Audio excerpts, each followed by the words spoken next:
किसान भाइयों और बहनों, कृषि समाचारों में आपका स्वागत है। सबसे पहले मुख्य कृषि समाचार। गोधन समागम 2026 में 63 गोकुल और 49 नंद बाबा पुरस्कार से सम्मानित। पूसा कृषि विज्ञान मेले में आधुनिक कृषि तकनीकों और नवाचारों पर किसान हुए जागरूक। कच्चे जूट की एमएसपी मंजूर। अब कृषि समाचार विस्तार से। पशुपालन विभाग एवं दुग्ध विकास विभाग की ओर से लखनऊ के इंदिरा गांधी प्रतिष्ठान में सोमवार को आयोजित गोधन समागम 2026 में 112 दुग्ध उत्पादकों को पुरस्कृत किया गया। इसमें 63 को गोकुल पुरस्कार और 49 को नंद बाबा पुरस्कार से सम्मानित किया गया। समारोह में लखनऊ के दुग्ध संघ के लखीमपुर खीरी के वेलवा मोती समिति के वरुण सिंह को राज्य स्तरीय प्रथम पुरस्कार से रूप में 2 लाख रुपए, फिरोजाबाद दुग्ध संघ आगरा की दुग्ध समिति ठेरई के वीरेंद्र सिंह को द्वितीय पुरस्कार के रूप में 1.5 लाख रुपए व अन्य चयनित लाभार्थियों को जिला स्तरीय पुरस्कार के तहत 51,000 रुपए की राशि दी गई। समारोह में सर्वाधिक दूध उत्पादकों को सम्मानित करते हुए पशुपालन मंत्री धर्मपाल सिंह ने कहा कि ये एक समागम प्रदेश में दुग्ध उत्पादन को बढ़ावा देने और गौजन्य उत्पादकों के प्रयोग के लिए आमजन को जागरूक करेगा। भारतीय कृषि अनुसंधान संस्थान IARI न्यू दिल्ली में पूसा कृषि विज्ञान मेला 2026 का आयोजन किया गया। इस 3 दिवसीय मेले का उद्घाटन केंद्रीय कृषि एवं किसान कल्याण एवं ग्रामीण विकास मंत्री शिवराज सिंह चौहान ने किया। IARI के निदेशक डॉक्टर CH श्रीनिवास राव ने बताया कि इस वर्ष मेले की थीम विकसित कृषि आत्मनिर्भर भारत है, जो किसानों की आजीविका को सुदृढ़ करने और राष्ट्रीय खाद्य सुरक्षा को मजबूत करने के लिए सतत जलवायु अनुकूल एवं आय केंद्रित कृषि विकास पर केंद्रित है। मेले में IARI, ICAR के अन्य संस्थानों और विभिन्न राज्य कृषि विश्वविद्यालयों के 200 से अधिक स्टॉल्स लगाए गए। मेले के दौरान आधुनिक कृषि तकनीकों और नवाचारों पर किसान भाई बहनों को जागरूक करने के लिए क्वेश्चन आंसर सेशन आयोजित किया गया।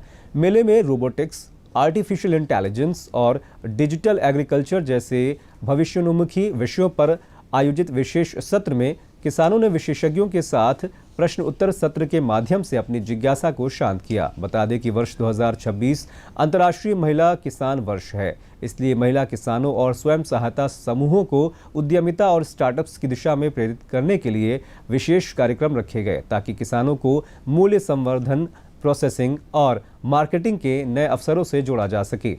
प्रधानमंत्री नरेंद्र मोदी की अध्यक्षता में गठित आर्थिक कार्य मंत्रिमंडल समिति ने विपणन सत्र 2026-27 के लिए कच्चे जूट के न्यूनतम समर्थन मूल्य को मंजूरी दे दी है।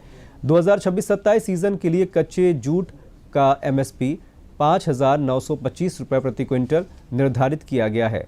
इससे जूट के अखिल भारतीय भारित औसत उत्पादन लागत पर 61.8% का लाभ सुनिश्चित होगा। विपणन सीजन 2026-27 के लिए कच्चे जूट का ये घोषित MSP बजट 2018-19 में सरकार के घोषित अखिल भारतीय औसत उत्पादन लागत में कम से कम 1.5 गुना MSP निर्धारित करने के सिद्धांत के अनुरूप है। विपणन सत्र 2026-27 के लिए कच्चे जूट का MSP पिछले विपणन सत्र 2025-26 की तुलना में 275 रुपये प्रति क्विंटल अधिक है। सरकार ने कच्चे जूट का MSP 2014-15 में 2,400 रुपये प्रति क्विंटल से बढ़ाकर 2026-27 में 5,925 रुपये प्रति क्विंटल कर दिया है, जो कि 3,525 रुपये प्रति क्विंटल की वृद्धि को दर्शाता है। किसान भाइयों और बहनों, ये थे आज के कृषि समाचार और आइए अब जानकारी लेते हैं सतत कृषि विकास में जैव उर्वरकों यानी बायो फर्टिलाइजर की भूमिका विषय पर।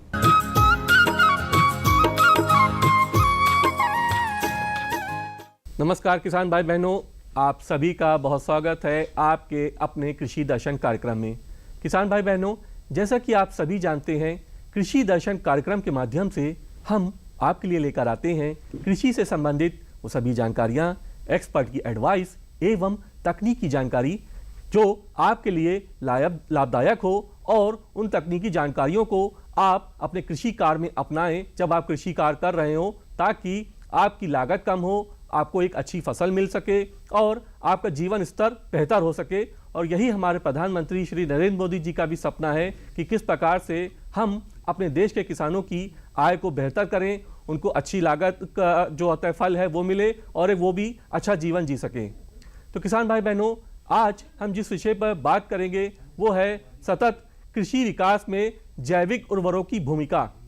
और इस विषय पर विस्तार से जानकारी देने के लिए आज हमारे साथ स्टूडियो में मौजूद हैं डॉक्टर उमेश पंकज जी। आप शिक्षक एवं शोध सहायक हैं, सूक्ष्म जैविक विज्ञान विभाग, रानी लक्ष्मीबाई केंद्रीय विश्वविद्यालय झांसी में। सर, आपका बहुत स्वागत है हमारे आज के कार्यक्रम में। जी नमस्कार सर, सबसे पहले आपसे जानना चाहेंगे कि जैविक उर्वरक जो हैं वो क्या होते हैं और किस प्रकार से ये काम करते हैं। जी सबसे पहले मैं बताना चाहूँगा कि जैव उर्वरक हमारे जो सूक्ष्म जीव हैं, जो सूक्ष्म जीव जैसे कि हमारे कुछ बैक्टीरिया हुए, फंगस हुए, जो फफूंद जिसको हम बोलते हैं, ये हमारे पर्यावरण में निरंतर कार्यरत रहते हैं और हमेशा ही फसलों को बढ़ावा देते हैं, मृदा में हमेशा अपना कार्य करते रहते हैं, जिसमें कि फसलों की वृद्धि हमारे जो फॉस्फोरस को घुलनशील बना के, चाहे नाइट्रोजन को फिक्सेशन करके, ये पौधों की वृद्धि में हमेशा सहायक होते हैं। जी, जैसे कि आपने बताया सर, तमाम तरह के आते हैं, इसमें लाभ होते हैं। तो सर, आपसे जानना चाहेंगे कि अगर हम बताएं रासायनिक उर्वरक की तुलना करें जैविक उर्वरक से, तो ये हमारे जैविक उर्वरक किस प्रकार से ज़्यादा लाभकारी हैं और ये कैसे बेहतर हैं?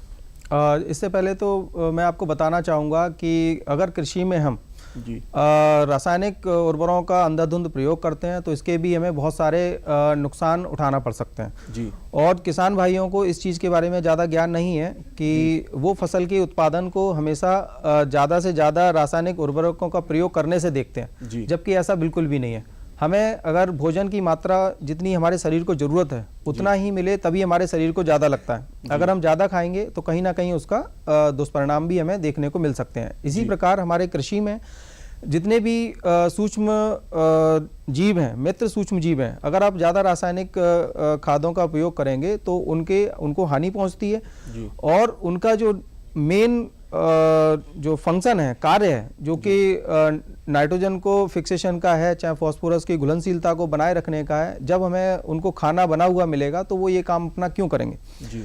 तो दूसरा है हमारे वहाँ कर सूक्ष्म जीवों की जो विविधता है उसको ये ख़त्म करता है।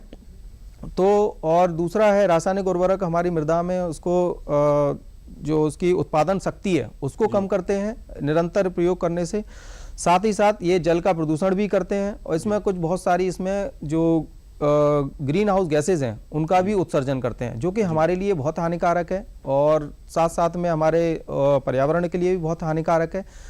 इसके उल्टा अगर देखें तो हमारे जो सूक्ष्म जीव हैं वो हमारे बहुत मृदा को स्वस्थ बनाए रखने में कार्य करते हैं, पौधों के बढ़ावार के लिए सहायक होते हैं और साथ साथ ये हमारे साथ हमारे स्वास्थ्य को भी बनाए रखने का बेहतर कार्य करते हैं। जी, बहुत अच्छी जानकारी दी सर आपने।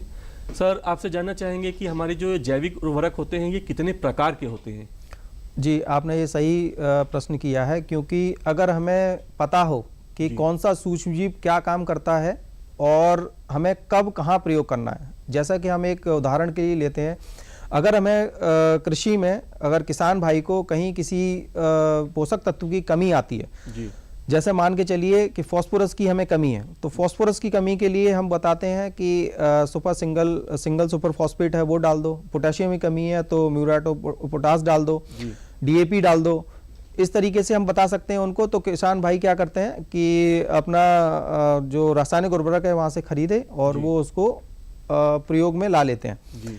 इसी प्रकार हमारे सूक्ष्म जीव भी एक जैविक खाद है। जैविक खाद इसलिए बोलते हैं क्योंकि इसमें हमारे सूक्ष्म जीव हैं वो जीवित अवस्था में, और जब तक जीवित अवस्था में रहेंगे तभी हम उनका उपयोग कर सकते हैं जी।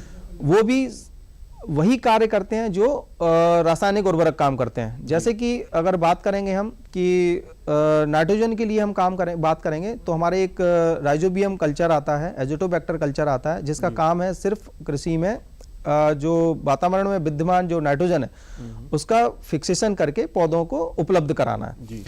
इसी तरह फास्फोरस का है, हमारे अगर सॉइल में, मृदा में अगर फास्फोरस है तो फास्फोरस को घुलनशील करके वो पौधों को देता है और जिससे कि उसकी जो पौधे की जरूरत है वो पूरा होती है। इसके साथ साथ में कुछ सूक्ष्म जो जैव उर्वरक हैं, जैसे कि सूक्ष्म पोषक तत्वों के लिए उनके घुलनशील के बहुत सहायक हैं, जैसे जिसमें जिंक है, और सल्फर है और जो तमाम जो सूक्ष्म जीव हैं उनके मोबिलाइजेशन के लिए काम करते हैं। इसके साथ साथ कुछ ऐसे सूक्ष्म जीव आते हैं जो पौधे की डायरेक्ट वृद्धि के में कार्य करते हैं, जो कि कुछ हार्मोन होते हैं, जैसे ऑक्सिन हार्मोन है, उसका सिंथेसिस करता है, जो पौधे के लिए अति महत्वपूर्ण है। सूक्ष्म जीव अब जब ये काम करेंगे तो पौधों के साथ एक मित्रता वाला संबंध बनाएंगे जी। और उनके कार्य करने की क्षमता के आधार पर ही हम इन सूक्ष्म जीवों के उर्वरकों को हम कैटेगराइज करते हैं, उनके विभिन्न प्रकार में लाते हैं।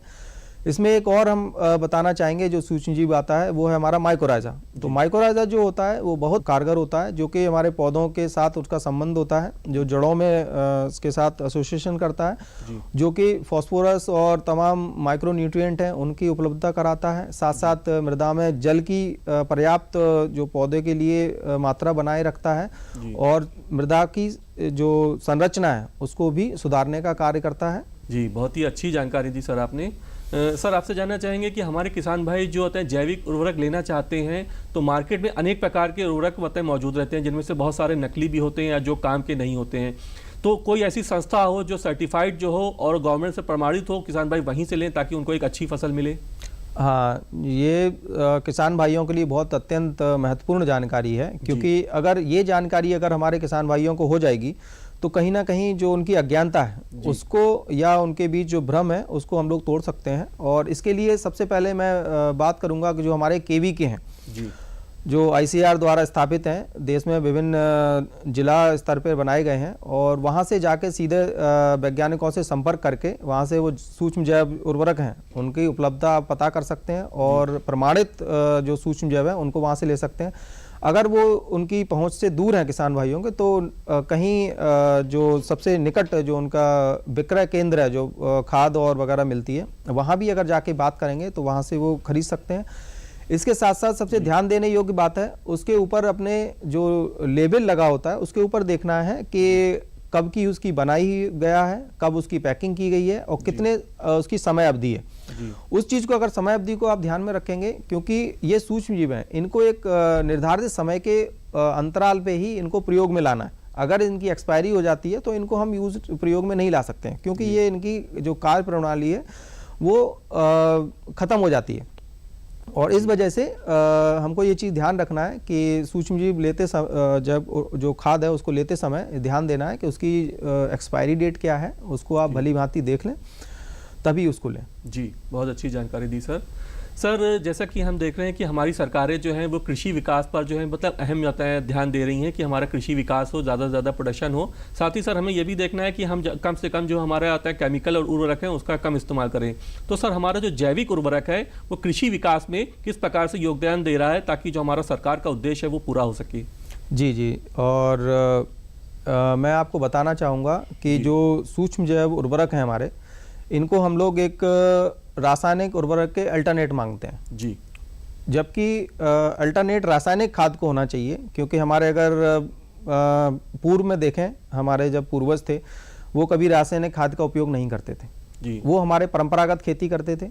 और परंपरागत खेती में यही आता था कि जिसमें कि हम एक बहुत ही अच्छी जगह से हम एक हरे भरे पेड़ की मृदा की मिट्टी लेते थे उसके जड़ों से जी, और उसको गुड़ के घोल और बेसन के घोल में मिला करके हम उसको कुछ दिन रखते थे। उसके बाद उसको हम लोग अपनी खेती में उपयोग में लाते थे। उसमें यही था कि हमारे जो सूक्ष्म जीव थे, मित्र सूक्ष्म जीव थे, वो हमारे उसमें काम करते थे और जो कि किसान भाई उसी को प्रयोग में ला करके सारा पैदावार उसमें बढ़ाता था जी।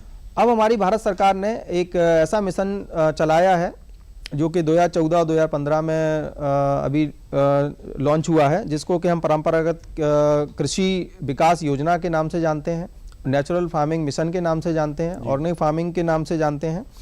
और हम एक PM प्रणाम योजना है, उसमें भारत सरकार ने बहुत ही ध्यान दिया है, जो कि हमारी कृषि पद्धति है उसको हमें सुधारने के लिए।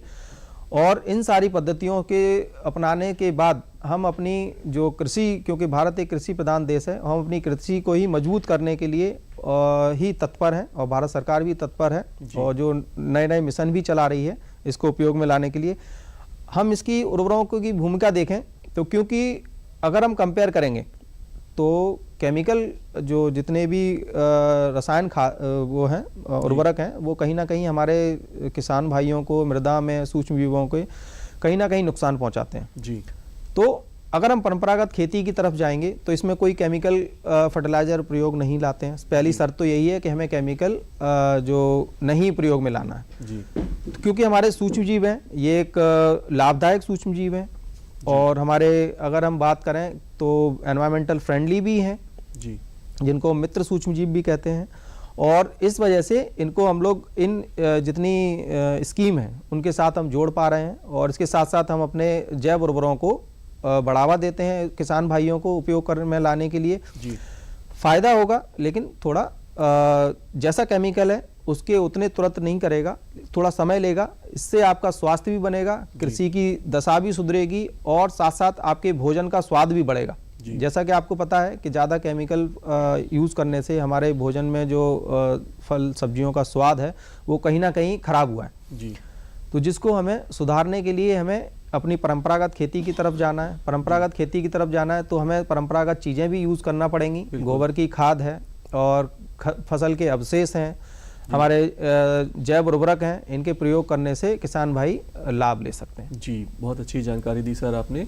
सर, कहीं ना कहीं एक प्रश्न ये भी बनता है कि हमारे किसान भाइयों में कहीं ना कहीं एक भ्रांति है कि अगर हम जैविक उर्वरक का इस्तेमाल करेंगे तो हमारी फसल जो है उपज हमें अच्छी नहीं मिलेगी, रासायनिक उर्वरक ही इस्तेमाल करेंगे तभी हमें अच्छी फसल मिलेगी और हमें अच्छा आता है लाभ मिलेगा। तो इस पर कुछ होता है हमारे किसान भाइयों को होता है बताएं कि किस प्रकार से जैविक उर्वरक अगर हम इस्तेमाल कर रहे हैं तो हमें अच्छी फसल प्राप्त होगी और अच्छा मुनाफा किसान भाई अर्जित कर सकते हैं उसी फसल से।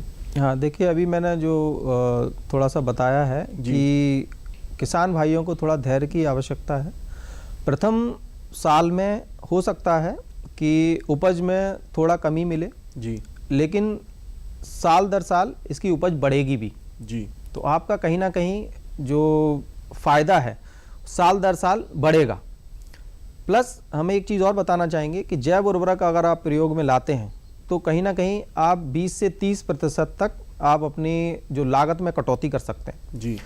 जो कि उर्वरक आपको पता है कि महंगे मिलते हैं, रासायनिक उर्वरक महंगे मिलते हैं, प्लस उनका जो दुष्परिणाम है वो भी बहुत ज़्यादा है। तो उनसे बचने के लिए, उनसे सुधारने के लिए आपको जैव उर्वरक उपयोग में लाना है। तो थोड़ा धैर्य की भी बात है कि अगर हम जब कोई चीज़ खराब हो जाती है उसको सही करने में भी समय लगता है, बिल्कुल समय लगता है। तो ये थोड़ा काम करते हैं क्योंकि सूक्ष्म जीव हैं, बहुत छोटे होते हैं, सूक्ष्म होते हैं, जो हमारी नग्न आंखों से हम उनको देख नहीं सकते हैं, लेकिन मृदा में ये निरंतर कार्य करते हैं। आप धैर्य रखें तो इनके बराबर उपयोग से आप कृषि की दशा को बढ़ावा दे सकते हैं और अपनी फसल के उपज में भी बढ़ावा ले सकते हैं। यानी कि बस हमें थोड़ा सा समय देने की ज़रूरत है, हम थोड़ा सा पेशेंस से, सब्र से आता है। अगर हम जैव उर्वरक इस्तेमाल कर रहे हैं तो धीरे धीरे समय के साथ हमें अच्छी उपज भी मिलती जाएगी। हाँ। और हमें जो फसल प्राप्त होगी वो भी रसायन युक्त नहीं होगी और अच्छा हमें आता है हमारे मानव शरीर पे वो किसी प्रकार का दुष्प्रभाव नहीं डालेगी। जी जी, बहुत अच्छी जानकारी दी सर आपने।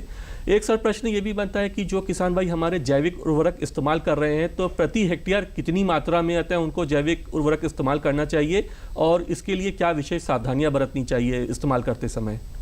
जी, आप अगर तरल सूक्ष्म जैवों का उपयोग कर रहे हैं तो इसमें आप बाजार में जाएंगे तो आपको 2 प्रकार के जैव उर्वरक मिलेंगे जी। एक मिलेंगे तरल बेस्ड मिलेंगे और एक मिलेंगे सॉलिड जो पाउडर बेस्ड मिलेंगे आपको जी। तो उनके उपयोग करने की विधियां भी अलग हैं। अगर आप तरल यूज़ कर रहे हैं तो 200 ml 1 एकड़ के लिए पर्याप्त होता है, उसमें आप उपयोग में ला सकते हैं। प्लस अगर आप सॉलिड यूज़ कर रहे हैं तो आप 200 ग्राम के पैकेट को आप एक एकड़ के बीज के उपचारण के लिए उपयोग में ला सकते हैं। और इसको उपचारित करने के लिए या उपचारित करते समय कुछ सावधानियों का आपको विशेष ध्यान देना है। जैसे अपने हाथों को डायरेक्ट उसमें ना लगाएं और हो सके तो हाथ में ग्लव्स या कुछ पहन के आप उसको उपयोग में लाएं जी। और इनको आपको प्रयोग में लाते समय सावधानी ज़्यादा ऐसा कुछ नहीं है, बट आप इनके डायरेक्ट कांटेक्ट में ना आए क्योंकि ये सूक्ष्म जीव हैं तो आपको नंगे हाथों से या अपने शरीर में नहीं टच होने देना है और आपको सावधानी पूर्वक इनको उपयोग में लाना। जी सर आपसे जानना चाहेंगे कि हमारे आते हैं कौन सी ऐसी आते हैं देश में सरकारें किन किन राज्यों में आते हैं हमारी जैविक खेती को ज़्यादा से ज़्यादा प्रमोट किया जा रहा है, सरकारें इसको जो है जैविक उर्वरक को अपनाने के लिए किसान भाइयों को प्रोत्साहित कर रही हैं और अनेक प्रकार की इसमें किस तरह से सब्सिडियाँ प्रोवाइड कराई जा रही हैं, इस पर भी थोड़ा सा जानकारी दें। जी, ये जानकारी आपको बताने के लिए मुझे बहुत अच्छा लग रहा है क्योंकि हमारे देश में कुछ प्रमुख राज्य हैं जो अभी इस समय जैव उर्वरक का सबसे ज़्यादा उपयोग कर रहे हैं और उत्पादन भी बहुत ज़्यादा कर रहे हैं, जिसमें कि महाराष्ट्र सबसे अग्रणी है, उसके बाद फिर आपका तमिलनाडु है, कर्नाटका है, उत्तर प्रदेश है, मध्य प्रदेश है और गुजरात है। ये कुछ ऐसे राज्य हैं जो सबसे ज़्यादा जैव उर्वरकों का उत्पादन भी कर रहे हैं और उपयोग भी कर रहे हैं। जी। हम देखें कि भारत में अभी सबसे ज़्यादा जो करीब 600 से लेकर 650 तक करीब ऐसी इकाइयाँ लगाई गई हैं जो कि तत्पर मतलब जैव उर्वरकों का उत्पादन कर रही हैं। जी।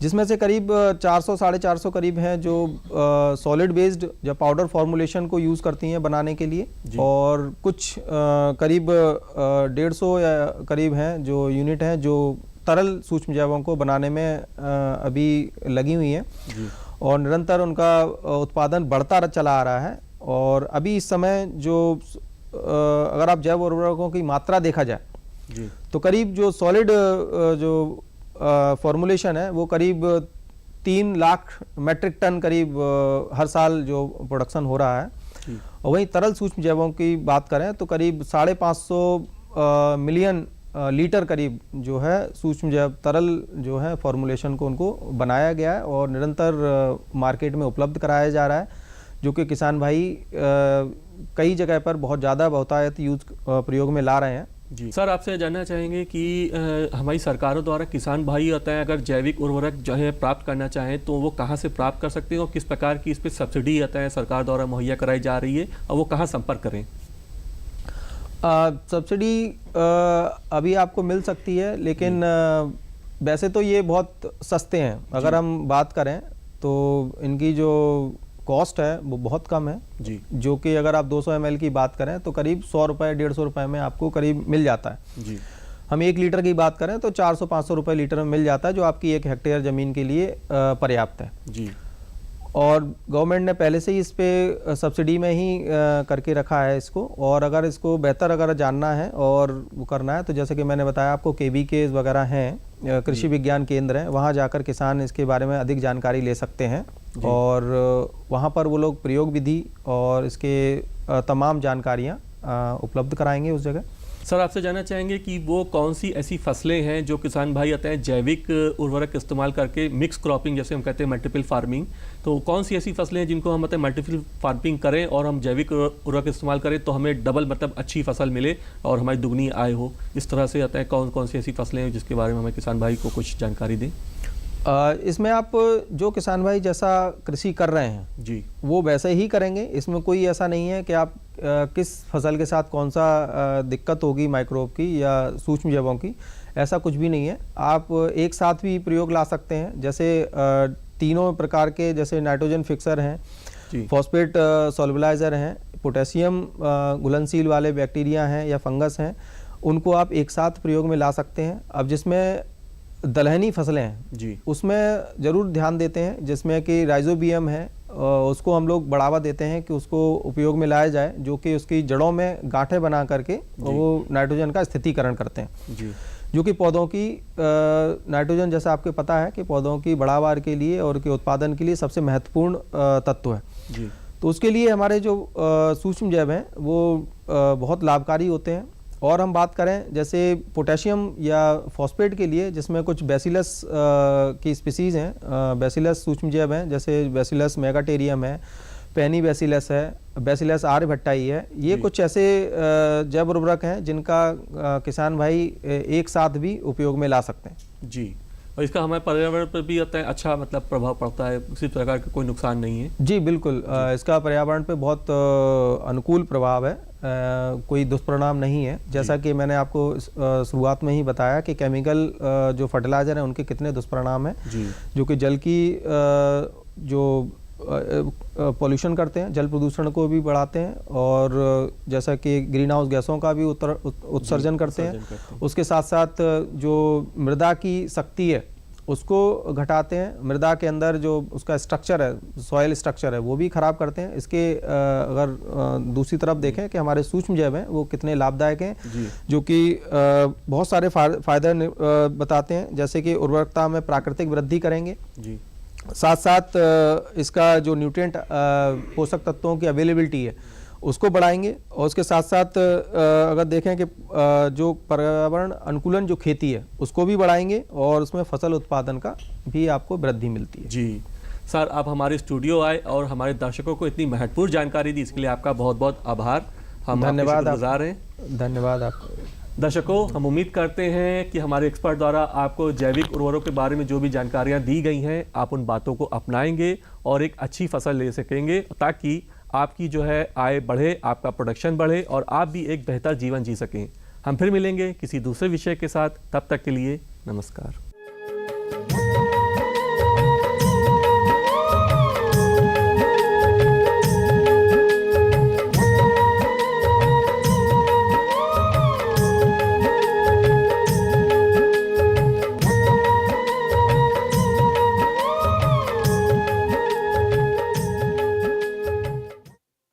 नमस्ते यूपी का नया अंदाज बन गया ये अब और भी खास। होगा कला और संस्कृति का संगम। जाने करियर से जुड़ी नई संभावनाएं। क्या चल रहा है खेल की दुनिया में, कैसा है हमारा साहित्य संसार। जानिए विशेषज्ञों के अपने अनुभव। मिलिए प्रेरित करते खास लोगों से। बातें होंगी विशेष अवसरों की, हमारे तीज त्योहारों की। बिखरेगी छटा इंद्रधनुषी विषयों की। तो देखना न भूलें नमस्ते यूपी। ये सिर्फ शो नहीं